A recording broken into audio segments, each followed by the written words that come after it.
Assalamualaikum warahmatullahi wabarakatuh.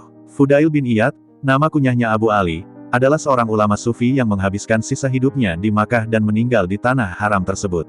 Ia dilahirkan tahun 105 Hijriyah di Samarkand dan wafat tahun 187 Hijriyah di Makkatul Mukarramah. Sebelumnya ia adalah seorang perompak yang sangat ditakuti di tempat kelahirannya dan di daerah Khurasan, tempat ia dibesarkan dan dewasa. Tidak ada kafilah dagang yang melewati dua kota tersebut kecuali selalu dihinggapi ketakutan akan dijarah oleh Fudail bin Iyad dan anak buahnya. Suatu ketika Fudail dan anak buahnya sedang beristirahat di tempat persembunyiannya seperti biasanya. Lewatlah suatu kafilah dagang yang kebanyakan di antara mereka adalah orang-orang yang pemberani, sekaligus saleh. Ketika tiba di tempat Fudail tersebut, salah seorang dari mereka berkata, "Fudail dan anak buahnya berada di tempat ini, kita harus bagaimana?" Salah satunya menjawab, "Kita panah saja mereka, jika ia terkena dan lari menghindar, kita lanjutkan perjalanan. Jika tidak, kita kembali saja." Mereka sepakat dan mempersiapkan panah-panah mereka. Ketika tampak bayangan-bayangan hitam yang akan menghadang perjalanan mereka, salah satu dari mereka melepaskan anak panahnya sambil membaca ayat Al-Quran. Ayat Al-Quran dalam surat Al-Hadid, Juz 28 ayat 16 itu artinya adalah, "Belum datangkah waktunya bagi orang-orang yang beriman untuk tunduk hati-hati mereka mengingat Allah." Fudail bin Iyad menjerit keras sekali dan terjatuh ketika anak panah itu meluncur disertai lantunan ayat Al-Quran. Anak buahnya mengerumuninya, disangkanya anak panah itu mengenai pimpinan mereka dan melukainya. Tetapi mereka sama sekali tidak menemukan luka pada tubuhnya. Fudail bangkit sambil berseru, "Aku tertimpa panah Allah." Salah seorang lainnya di kafilah itu melepaskan anak panahnya, dan ia juga melantunkan ayat Quran mengikuti temannya tadi. Ayat Al-Quran yang terdapat pada surat As-Zariyat, Juz 27 ayat 50 itu artinya adalah, "Maka segeralah kembali kepada Allah. Sesungguhnya aku seorang pemberi peringatan yang nyata dari Allah untukmu." Kembali Fudail menjerit dan terjatuh, dan ketika anak buahnya memeriksanya, sama sekali ia tidak terluka karena panah tersebut meleset.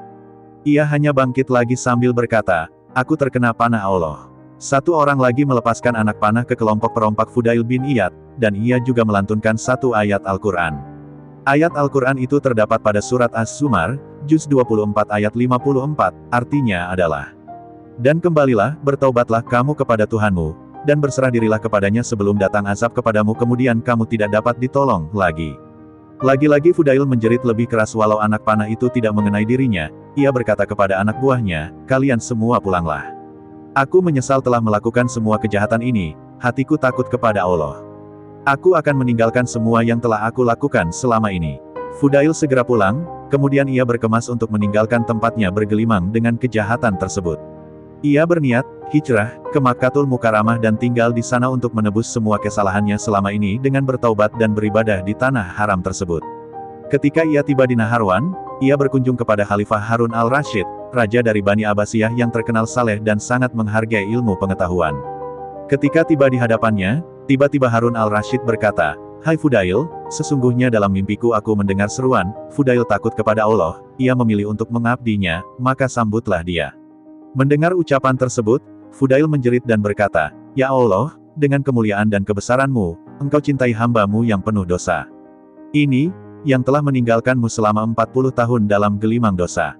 Semua itu makin menguatkan tekadnya, untuk berhijrah ke Makkah dan memperbaiki dirinya di tempat kelahiran Islam dan Nabi Muhammad SAW itu.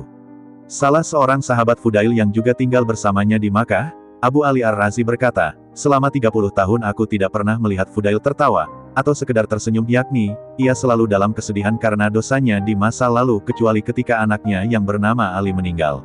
Ketika ditanyakan sebabnya, Fudail berkata, "Sesungguhnya Allah menyukai hal itu, yakni menimpakan ujian dan musibah kepadanya, maka saya pun menyukainya pula."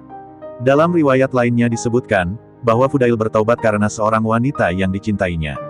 Walaupun ia seorang perompak dan penjahat yang ditakuti, ternyata ia jatuh cinta pada seorang wanita muslimah yang solihah. Namun menyadari keadaan dirinya, ia tidak pernah menyampaikan perasaannya itu kepada wanita pujaannya.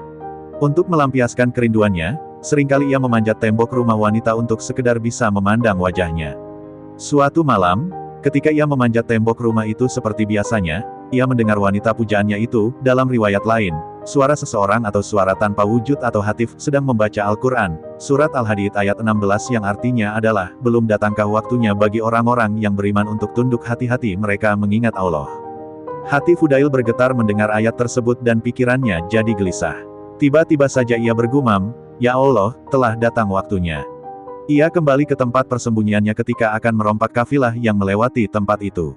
Saat itu ada kafilah yang akan melewati tempatnya, salah satu dari mereka berkata, "Kita akan melewati gerombolan penjahat dan perompak, Fudail bin Iyad, apakah kita akan terus?"